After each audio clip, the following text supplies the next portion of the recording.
Ya, Assalamualaikum warahmatullahi wabarakatuh.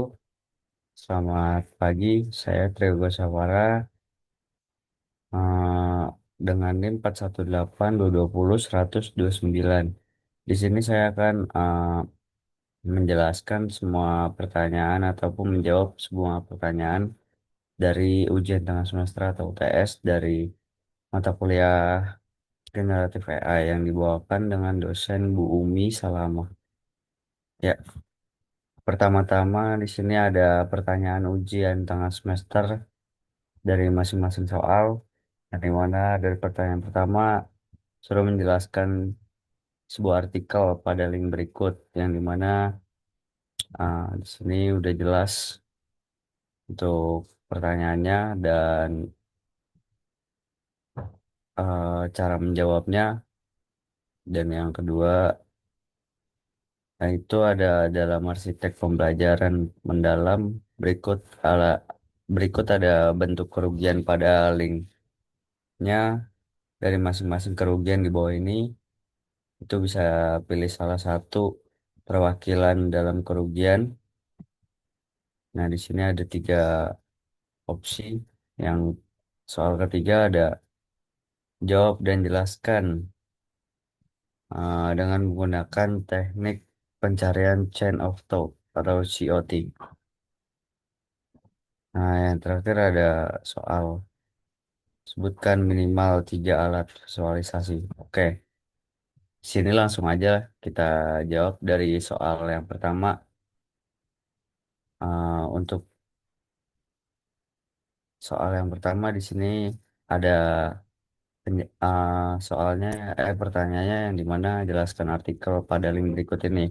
Nah, di sini saya sudah membaca artikel ini yang dimana saya akan menjawab untuk penjelasan pada artikel ini mengenai attention is all you need yang dimana dibawakan oleh Pak Paswani et al. Pada tahun 2017 yang dimana paper ini memperkenalkan transformer sebuah arsitektur baru untuk sequence learning tanpa menggunakan Recurrent Neural Network atau RNN, tahu juga Convolutional Neural Network atau CNN. Sebelumnya model seperti RNN dan LTSM digunakan untuk memahami urutan sequence secara berulang.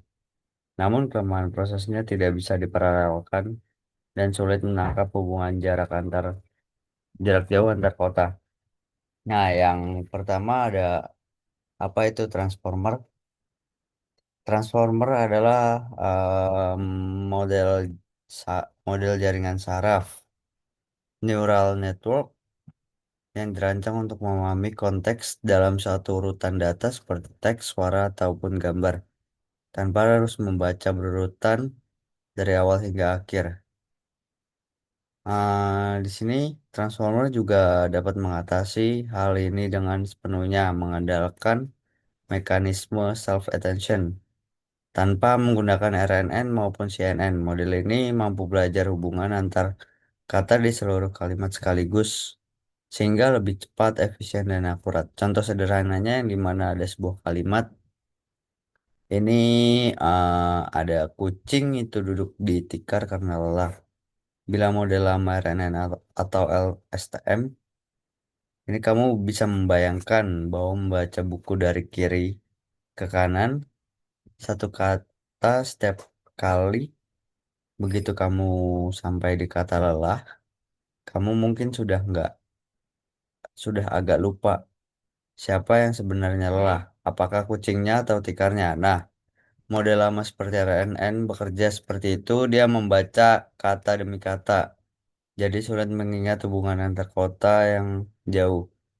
Dan juga transformer eh, dengan self attention ini, yang dimana tidak membaca satu kata per satu kalimat tapi melihat seluruh kalimat sekaligus. Ia menilai hubungan antar setiap kata di dalam kalimat dan berikut hasilnya. Yang pertama ada transformer tahu bahwa lelah menjelaskan kucing itu bukan tanda kutip tikar. Ia juga tahu bahwa tikar berhubungan dengan tanda kutip duduk. Artinya tikar adalah tempat duduk si kucing. Nah, jadi transformer memahami makna kalimat secara utuh dan menyeluruh ini bukan hanya berdasarkan urutan kata. Maka itulah sebabnya transformer jauh lebih pintar dalam menangkap konteks dibandingkan model lama. Oke. Di sini ada penjelasan arsitektur transformer yang dimana terdiri dari dua bagian, yaitu ada encoder dari kiri dan decoder dari kanan. Transformer digunakan dalam banyak model bahasa modern termasuk ChatGPT, BERT, dan T5 secara umum. Encoder ini bertugas memahami masukan atau input. Sedangkan decoder ini menghasilkan keluaran atau disebut dengan output berdasarkan hasil pemahaman encoder. Berikut penjelasannya yang pertama di sini saya akan menjelaskan bagian encoder dari sebelah bagian kiri. Yang dimana setiap encoder ini memiliki beberapa lapisan, biasanya ada 6 dengan struktur yang sama. Encoder ini berfungsi untuk membaca dan memahami seluruh isi input. Dan berikut langkah-langkahnya. Yang pertama ada input embedding, selanjutnya ada positional encoding. Di sini ada penjelasannya dari masing-masing langkahnya. Dan yang ketiga ada multi-head self attention. Di sini multi-head attention ini dia sangat menarik, yang dimana model memperhatikan hubungan antar semua kata dalam kalimat ini memiliki contoh yang dimana kata tanda kutip lelah ini lebih berkaitan dengan kata tanda kutip kucing daripada kata tanda kutip tikar. Di mana selanjutnya ini ada add dan norm residential connection plus normalisasi, yang dimana ini hasil dari self attention ini dijumlahkan dengan input sebelumnya lalu dinormalisasi supaya proses pelatihan stabil. Yang kelima ada feed forward network, lapisan neural network yang membantu model memahami pola yang lebih kompleks dalam kalimat. Yang keenam, ada add and norm lagi. Pada proses ini diulang untuk menjaga kestabilan dan akurasi. Selanjutnya di sini ada bagian decoder dari sebelah kanan. Decoder ini juga memiliki 6 lapisan, namun dengan 3 sublapisan utama memiliki uh, masket multi-head attention, yang dimana dalamnya ini mempunyai model hanya boleh melihat kata sebelumnya agar tidak mencontek kata berikutnya saat menghasilkan teks. Yang kedua ada encoder-decoder attention, di mana ini menghubungkan hasil dari encoder ke decoder. Selanjutnya membantu decoder memilih bagian input yang relevan dengan output yang sedang dibentuk. Dan yang ketiga ada feed forward network, sama seperti di encoder ini untuk memperkuat pola kompleks. Dan juga bagian decoder ini mempunyai langkah-langkahnya juga, yang dimana ada output embedding plus positional coding. Kata yang sudah dihasilkan ini bisa diubah ke bentuk vektor ditambah lagi di informasi posisi. Selanjutnya ada multi-head attention, yang dimana multi head attention ini bisa dibilang model yang hanya boleh melihat kata sebelum posisi yang sedang diprediksi. Contohnya saat mau prediksi kata ketiga, model tidak boleh melihat kata keempat. Ini mencegah model mencontek dari hasil berikutnya. Nah, selanjutnya ada multi-head attention dengan encoder output. Decoder yang memperhatikan hasil dari encoder untuk memahami konteks input, misalnya saat menerjemahkan, bagian ini membantu memilih dari kata input yang relevan output berikutnya. Yang keempat ada feed forward network, yang dimana ada lapisan tambahan untuk memperkuat hasil pembelajaran. Kelima ada add and norm, sama seperti encoder yang hasilnya ini dapat dijumlahkan dan dinormalisasi. Dan ini ada output layarnya yang dimana setelah melalui semua lapisan dari encoder dan decoder ini memiliki hasil masuk ke linear layer untuk mengubah dimensi data ke jumlah kata dalam kosakata.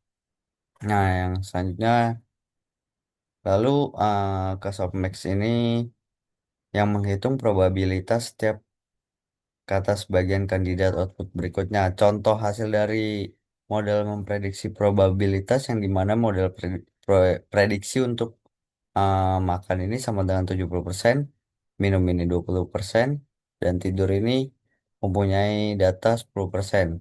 Dan output akhirnya yaitu ketemunya di makan karena dia 70% probabilitas. Untuk penjelasan transformer ini, untuk penjelasan transformer, attention mechanism, serta rumusnya ini, transform transformer merupakan arsitektur model jaringan saraf atau neural network yang sangat berpengaruh dalam dunia deep learning modern. Model ini menggantikan cara kerja lama seperti RNN atau LTSM yang membaca data secara berurutan dari awal hingga akhir. Transform ini seluruh input bisa beruntutan dari awal hingga akhir ini diproses secara bersamaan atau paralel, sehingga proses pelatihan menjadi jauh lebih cepat. Selain itu, transform memiliki kemampuan untuk memahami konteks global dalam satu langkah, bukan hanya berdasarkan urutan kata. Karena alasan inilah,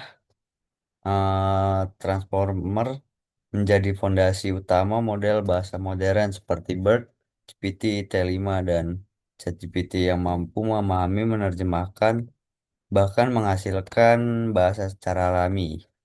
Nah, ini kekuatan transformer terletak pada konsep yang disebut attention mechanism.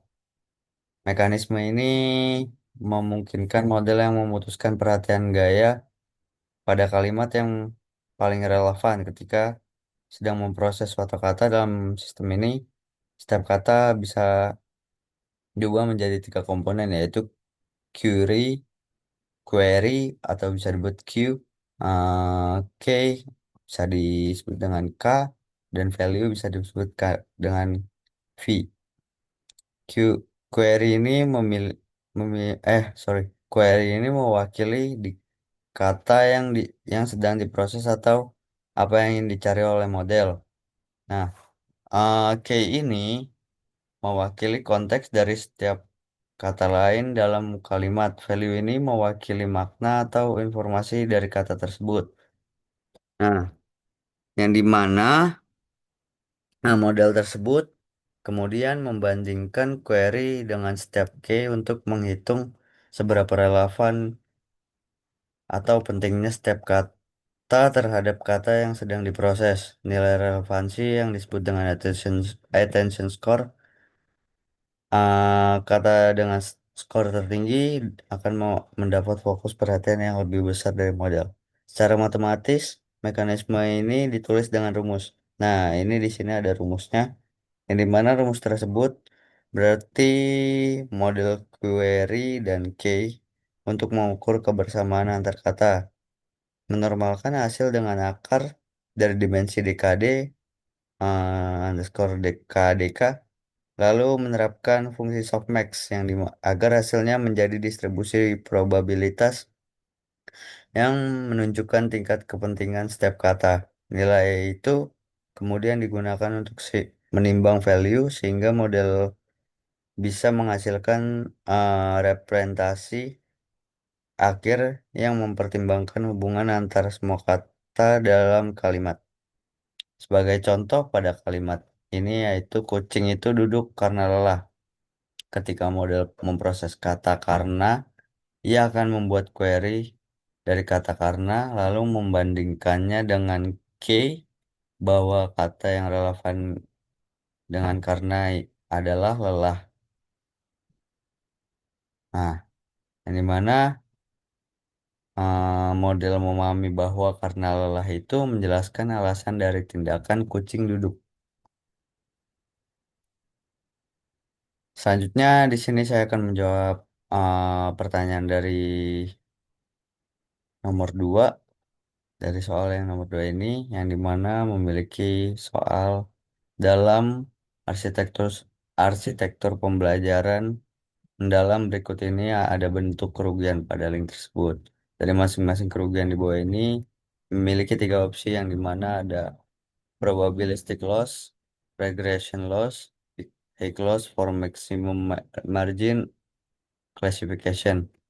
Nah, di sini jelaskan perwakilan satu kerugian dari soal A, satu kerugian dari soal B, dan satu kerugian dari soal C. Nah, di sini saya akan menjelaskan masing-masing apa yang diperintahkan.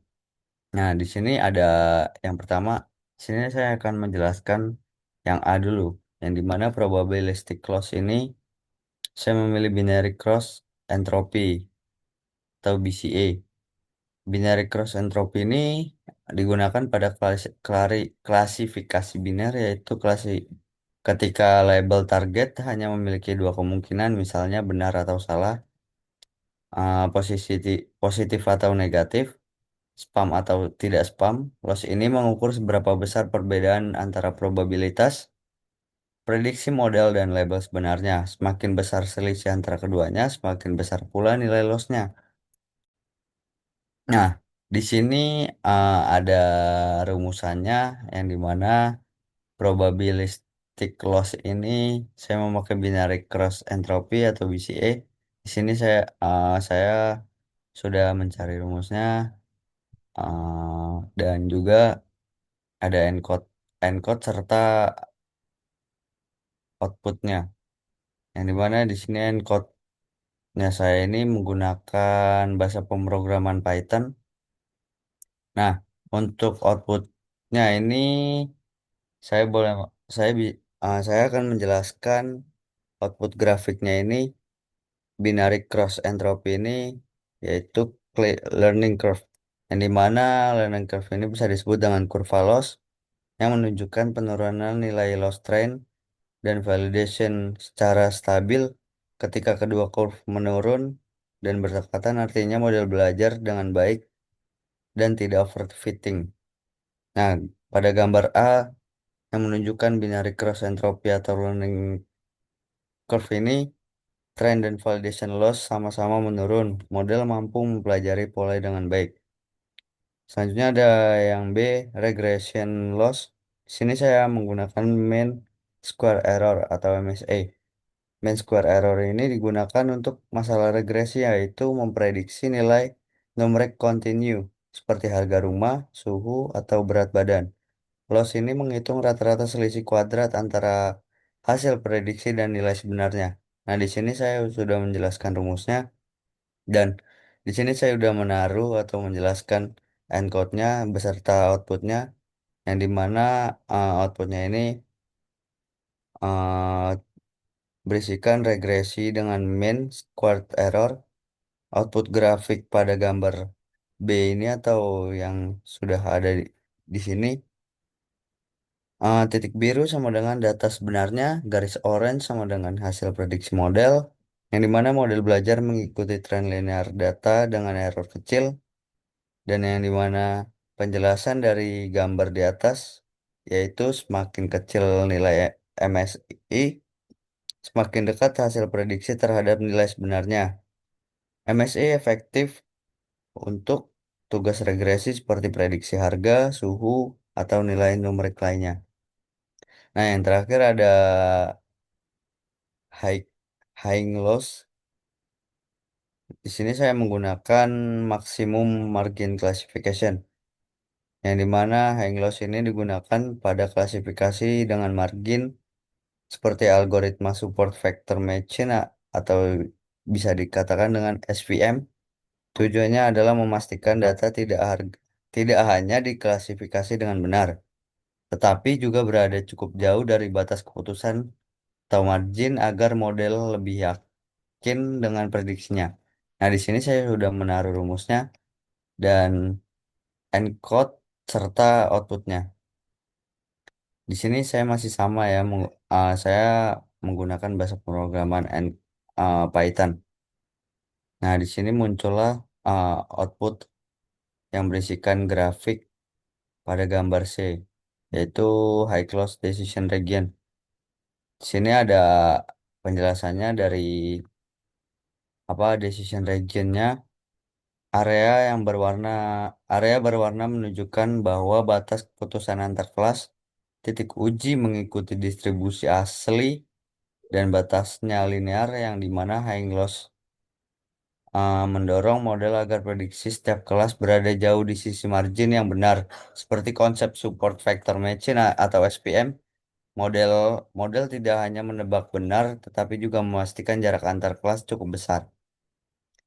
Nah, selanjutnya sini saya akan menjawab lagi soal yang nomor 3, yang dimana berisikan pertanyaan, jawab dan jelaskan dengan menggunakan teknik pencarian chain of thought atau COT, yang dimana sebuah toko buku menjual 650 buku dalam 1 bulan. Dari jumlah tersebut 25% adalah buku fiksi dan 35% buku non fiksi. Sisanya adalah buku pelajaran. Berapa banyak buku pelajaran yang terjual pada bulan itu? Nah, pertanyaannya, berapa banyak buku pelajaran yang sudah terjual pada bulan itu ya? Di sini saya menjawabnya menggunakan AI GPT, atau bisa disebut dengan ChatGPT. Di sini sudah saya letakkan promptnya sama jelas dengan perintahnya. Nah, di sini juga ada hasil dari jawabannya, yang dimana penyelesaian chain of thought itu atau COT. Pertama, hitung 25% dari 650 untuk mengetahui jumlah buku fiksi. Yang dimana 25% kali 650 sama dengan 0,25 kali 650 sama dengan, ketemu dia angka 162,5. Artinya terdapat sekitar 163 buku fiksi. Kemudian hitung 35% dari 650 untuk mengetahui jumlah buku non fiksi. 35% kali 650 sama dengan 0,35 kali 650 sama dengan 227,5, yang artinya terdapat sekitar 228 buku non-fiksi. Selanjutnya jumlah buku fiksi dan non-fiksi untuk mengetahui total keduanya, yaitu 162,5 tambah 227,5 sama dengan 390. Sampai sini belum berhenti, jadi total buku fiksi dan non-fiksi adalah 390 buku. Terakhir, untuk totalannya kurangi total buku dengan jumlah buku fiksi dan non-fiksi untuk mendapat jumlah buku pelajaran. 650 kurang 390 sama dengan 260. Jadi jumlah buku pelajaran yang terjual pada bulan itu adalah 260 buku. Oke. Sini yang terakhir saya akan menjelaskan atau menjawab pertanyaan nomor 4, yang dimana sebuah pertanyaan ini menjelaskan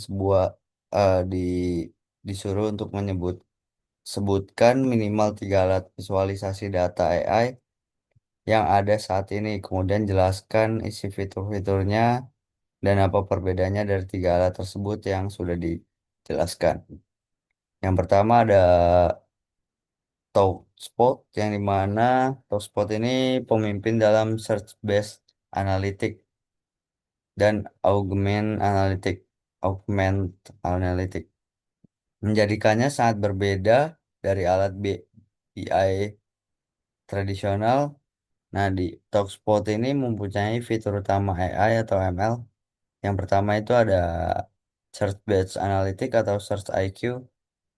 Ini penggunanya cukup hanya mengetikkan pertanyaan, misalnya penjualan tertinggi per kota tahun ini, dan TalkSpot ini dan TalkSpot akan menghasilkan visualisasi data yang akurat dan instan.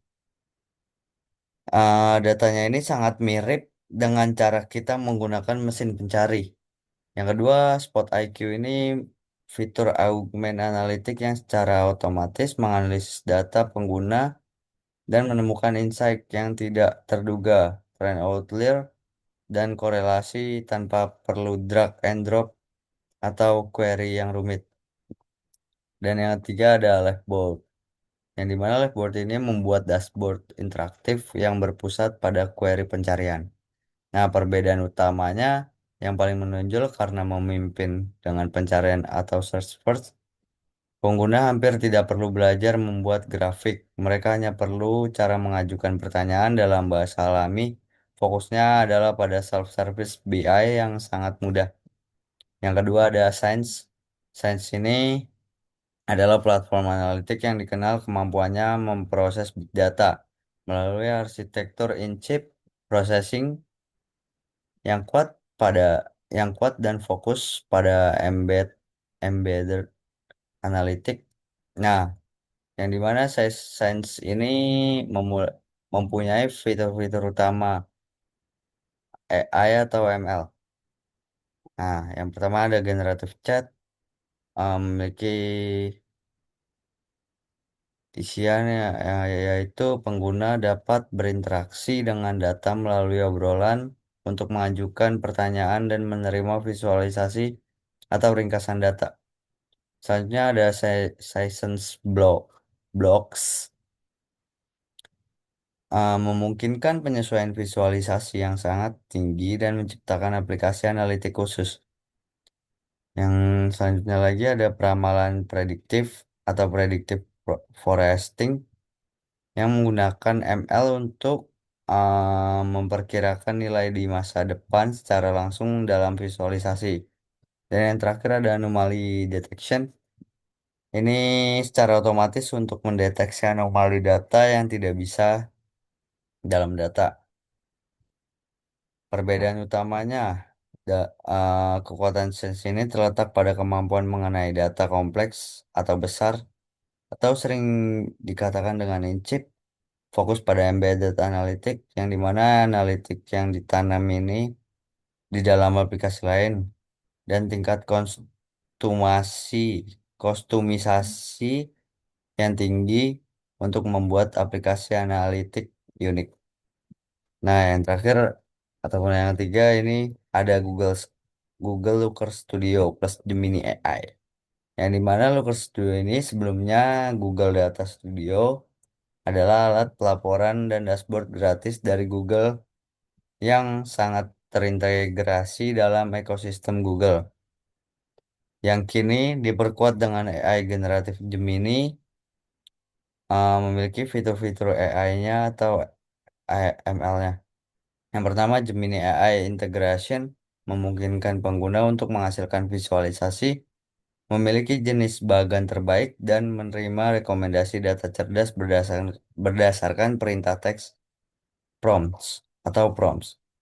Yang kedua ada konektor data Google yang dimana integrasi built-in dan mulus dengan Google Analytics, Google Ads, YouTube, BigQuery, serta Google Sheets. Selanjutnya ada kolaborasi real time, yang dimana mirip dengan Google Docs atau Google Dokumen, memungkinkan beberapa pengguna untuk berkolaborasi dalam laporan secara real time. Perbedaan utamanya dari Google Looker Studio Plus AI ini mempunyai keunggulan terbesarnya adalah integrasi tanpa batas dan gratis dengan seluruh ekosistem data Google yang didukung oleh model Gemini AI yang fokus pada pemrosesan bahasa alami, yang menjadikannya pilihan utama bagi bisnis yang sangat bergantung pada data pemasaran dan cloud Google. Nah, di sini ada perbedaan intinya masing-masing dari tiga alat tersebut, yang dimana ada perbedaan inti atau different, differentiator, implementasi AI atau ML kunci, dan ada juga tingkat keahlian penggunanya. Ya, dari masing-masing alat ini, yang pertama ada TalkSpot ini memiliki perbedaan inti ini. yang dimana memiliki analisis berbasis pencarian atau search first. Sains ini memiliki perbedaan inti yang dimana embedded analytic dan skalabilitas big data. Dan yang terakhir ini ada Looker Studio ini memiliki perbedaan inti, aksesibilitas tinggi, dan ekosistem Google. Nah, dari masing-masing perbedaan inti pada tiga alat ini memiliki tingkat keahlian yang unik juga, yang dimana Talkspot ini memiliki pengimplementasian AI atau ML kunci ini, itu Search IQ atau query bahasa alami instan, dan Spot IQ penemuan wawasan otomatis. Sains ini memiliki generatif AI chat atau untuk query dan peramalan prediktif tingkat lanjut. Dan yang terakhir ada Google Looker Studio ini mempunyai implementasi AI ini yang dimana Gemini AI atau pembuatan visual dari prompt text dan integrasi data Google yang mulus.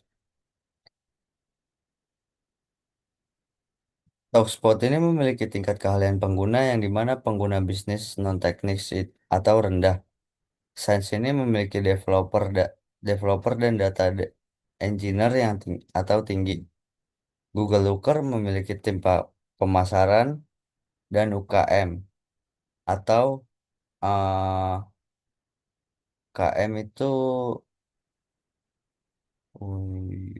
rendah menengah. Sekian dari penjelasan saya. Saya tutup. Wabillahi taufiq wal hidayah. Wassalamualaikum warahmatullahi wabarakatuh.